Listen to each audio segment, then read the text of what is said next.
नमस्कार। फाइटर समाचार में आपका स्वागत है। पेश आज 28 मार्च सुबह 6 बजे राजस्थान की खास खबरें। गुजरात के कांडला पोर्ट पर एलपीजी गैस की आपूर्ति को लेकर एक महत्वपूर्ण अपडेट सामने आया है। जगवसंत नामक विशाल टैंकर हॉर्मुज के रास्ते 42,000 मीट्रिक टन से अधिक एलपीजी लेकर बंदरगाह पहुंच चुका है। अंतर्राष्ट्रीय बाजार में ऊर्जा संकट और अनिश्चितता के बीच यह खेप भारत के लिए बड़ी राहत मानी जा रही है। कांडला पोर्ट अथॉरिटी के अनुसार इस गैस को मिड सी ट्रांसफर तकनीक के माध्यम से समुद्र में ही उतारा जाएगा, जिससे समय की बचत होगी और वितरण प्रक्रिया में तेजी आएगी। कांडला पोर्ट देश के प्रमुख ऊर्जा आयात केंद्रों में से एक है, जहां से एलपीजी की आपूर्ति विभिन्न राज्यों में की जाती है। इस बात बड़ी खेप के आने से घरेलू एलपीजी की उपलब्धता मजबूत होगी और आने वाले दिनों में सप्लाई सुचारू एवं स्थिर बनी रहेगी। यह कदम ऊर्जा क्षेत्र में देश के पकड़ को और पुख्ता करेगा। संसद में पेश आंकड़ों के अनुसार राजस्थान पिछले 5 वर्षों में पुलिस हिरासत में हुई मौतों के मामले में देश के शीर्ष 5 राज्यों में शामिल रहा है। वर्ष 2025-26 के दौरान 15 मार्च तक प्रदेश में हिरासत में मौत के 18 मामले सामने आए हैं, जिसके चलते राजस्थान पूरे देश में बिहार के बाद दूसरे स्थान पर है। केंद्रीय गृह राज्य मंत्री नित्यानंद राय ने सांसद रामकुमार रौत के सवाल का जवाब देते हुए 1 अप्रैल 2021 से 15 मार्च 2026 तक राजस्थान में कुल 51 ऐसे मामले दर्ज किए गए हैं। चौंकाने वाली बात यह है कि इन गंभीर मामलों के बावजूद राजस्थान में अब तक किसी भी पुलिस अधिकारी या कर्मचारी के खिलाफ कोई अनुशासनात्मक कार्रवाई नहीं की गई है। राष्ट्रीय मानवाधिकार आयोग की सिफारिशों के बावजूद दोषियों को सजा दिलाने के मामले में स्थिति बेहद चिंताजनक बनी हुई है, जो पुलिस प्रशासन की कार्यप्रणाली और जवाबदेही पर गंभीर सवाल खड़े करती है।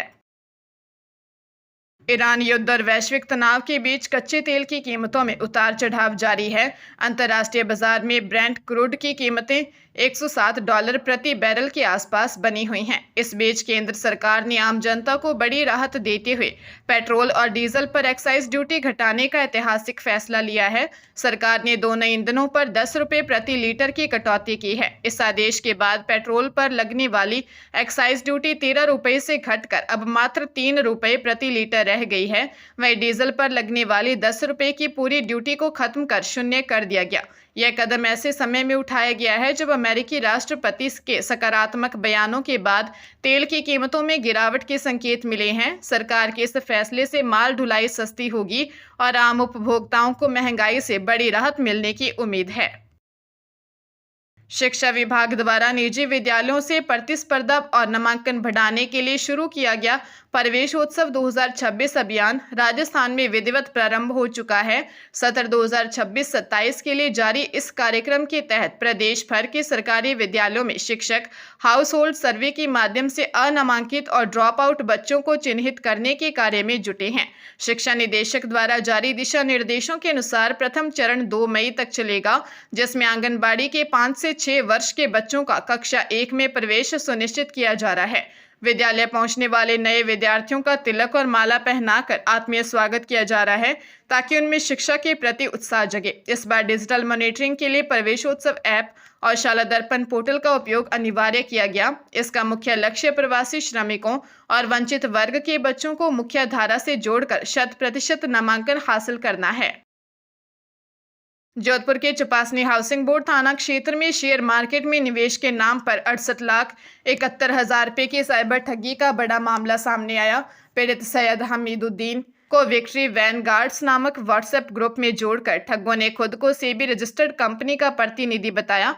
विश्वास जीतने के लिए शुरुआती दौर में उसे कुछ छोटा मुनाफा निकालने दिया, जिससे भरोसा कर पीड़ित ने अपनी बहन के नाम पर भी अकाउंट खुलवा लिया और बड़ी पूंजी निवेश कर दी। ठगों ने गैर एलएन नामक फर्जी ऐप के जरिए उसे करीब 6 करोड़ रुपए का फर्जी मुनाफा दिखाया, लेकिन जब उसने राशि निकालने की कोशिश की तो विड्रॉल रोक दिया गया। ठगी का एहसास होने पर पीड़ित ने पुलिस में रिपोर्ट दी है।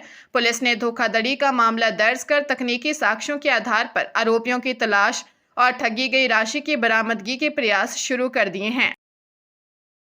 टोंक जिले के सौंप थाना क्षेत्र में आमली मोड़ के पास भीषण सड़क हादसे में 2 युवकों की दर्दनाक मौत हो गई। रवांजना थाना क्षेत्र के अवाना की झोंपड़ी गांव में एक शादी समारोह से लौट रहे देवराज छाबड़ी और ओम प्रकाश चेची की बाइक को किसी अज्ञात कार ने जोरदार टक्कर मार दी। हादसा उस समय हुआ जब दोनों युवक अपने गांव कुम्हारिया लौट रहे थे। टक्कर इतनी जबरदस्त थी कि दोनों ने मौके पर ही दम तोड़ दिया। सूचना पर स्थानीय पुलिस और लोग मौके पर पहुंचे और दोनों को अलीगढ़ सामुदायिक स्वास्थ्य केंद्र ले गए, जहां डॉक्टरों ने उन्हें मृत घोषित कर दिया। पुलिस ने अलीगढ़ सीएचसी में पोस्टमार्टम की प्रक्रिया शुरू कर शव परिजनों को सौंपने की तैयारी की है। फिलहाल अज्ञात वाहन के खिलाफ मामला दर्ज कर घटना की गहनता से जांच की जा रही है। हनुमानगढ़ के डबलीबास पेमा निवासी शौकरण स्वामी के साथ शादी के नाम पर 1,20,000 रुपये की ठगी का मामला सामने आया। पीड़ित ने सदर थाना पुलिस को दी रिपोर्ट में बताया कि हरिद्वार यात्रा के दौरान उसकी मुलाकात मोनिका माही और मोनिका रानी नामक महिलाओं से हुई थी, जिन्होंने ज्योति नाम की युवती से उसका रिश्ता तय करवाया। 15 मार्च को रतिया में वरमाला डालकर शादी रचाई गई, जिसके बदले आरोपियों ने पीड़ित से 1,20,000 रुपये ऐंठ लिए। शादी के कुछ दिन बाद 22 मार्च को युवती घर से कीमती मोबाइल लेकर फरार हो गई। जांच करने पर पता चला कि ज्योति पहले से शादीशुदा है और यह गिरोह फर्जी शादियां करवाकर लोगों को लूटने का काम करता है। पुलिस ने आरोपी महिलाओं के खिलाफ धोखाधड़ी का मामला दर्ज कर सहायक उप निरीक्षक जसकरण सिंह को जांच सौंपी है। चंडीगढ़ की जिला अदालत ने विदेश भेजने के नाम पर 30 लाख रुपए की ठगी और चेक बाउंस मामले में दविंदर सिंह गिल को दोषी करार देते हुए 2 साल की सजा सुनाई है। साथ ही दोषी को 25 लाख रुपए का मुआवजा देने का आदेश दिया है, जिसे न चुकाने पर उसे 6 महीने की अतिरिक्त कैद भुगतनी होगी। मामला 2018 का है, जब सेक्टर 46 के एक मेडिकल स्टोर संचालक ने अपने बेटे को कनाडा भेजने के लिए दविंदर और उसकी पत्नी क्रिस्पी खैरा को पैसे दिए थे। जांच में सामने आया कि आरोपियों ने न तो युवक को विदेश भेजा और न ही पैसे लौटाए। दबाव बनाने पर दिए गए चेक बैंक में सिग्नेचर मिसमैच के कारण बाउंस हो गए। धोखाधड़ी में शामिल क्रिस्पी खैरा फिलहाल चंडीगढ़ पुलिस की वांटेड सूची में है और उस पर 50,000 रुपये का इनाम घोषित है। अदालत ने इसे गंभीर आर्थिक अपराध मानते हुए सख्त रुख अपनाया है।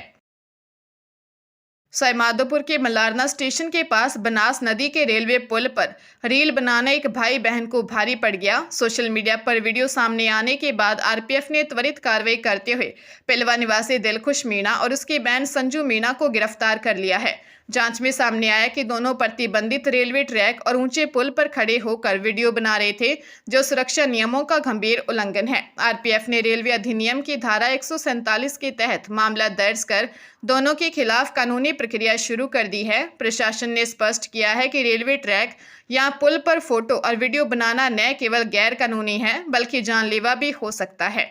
रेल सुरक्षा बल ने आमजन से अपील की है कि वे ऐसे खतरनाक स्थानों से दूर रहें और रील बनाने के चक्कर में अपनी सुरक्षा से खिलवाड़ न करें। जयपुर ग्रामीण के समोद थाना क्षेत्र में पुलिस की जिला स्पेशल टीम ने बांसा गांव में चल रही एक नकली घी की फैक्ट्री पर छापा मारकर मिलावटखोरी के बड़े खेल का पर्दाफाश किया है। एसपी हनुमान प्रसाद मीणा के निर्देशन में हुई इस कार्रवाई में भारी मात्रा में सोयाबीन तेल, वनस्पति घी, एसेंस और नामी ब्रांड्स जैसे सरस व कृष्णा के नकली रैपर बरामद किए गए हैं। चौंकाने वाली बात यह है कि मुख्य आरोपी पहले भी इसी अपराध में जेल जा चुका है और छूटने के बाद उसने फिर से जनता के स्वास्थ्य के साथ खिलवाड़ शुरू कर दिया। मौके पर घी पैकिंग की मशीनें और तैयार पैकेट जब्त कर सरस डेयरी के प्रतिनिधियों को जांच के लिए बुलाया गया। इस बड़ी कार्रवाई ने स्थानीय थाना पुलिस की सतर्कता पर भी गंभीर सवाल खड़े कर दिए हैं, क्योंकि अवैध फैक्ट्री स्थानीय पुलिस की नाक के नीचे संचालित हो रही थी। हरियाणा के हांसी में भीषण सड़क हादसे में 2 युवकों की मौके पर मौत हो गई, जबकि 3 अन्य गंभीर घायल हो गए। हादसा गांव सैनीपुरा के पास उस समय हुआ जब शादी समारोह से लौट रही एक कार आगे चल रहे ट्रॉले से जा टकराई। मृतकों की पहचान फतेहाबाद निवासी 42 वर्षीय महावीर और 38 वर्षीय मनोज के रूप में हुई है। सूचना मिलते ही पुलिस टीम मौके पर पहुंची और घायलों को तुरंत हांसी के सामान्य अस्पताल पहुंचाया। घायलों की गंभीर हालत को देखते हुए उन्हें प्राथमिक उपचार के बाद हिसार रेफर कर दिया गया। ट्रॉला चालक के अनुसार कार ने पीछे से टक्कर मारी थी। पुलिस ने दोनों शवों को मोर्चरी में रखवाकर मामले की जांच शुरू कर दी है। यह सभी लोग भिवानी के बड़सी गांव के एक विवाह कार्यक्रम में शामिल होकर वापस लौट रहे थे।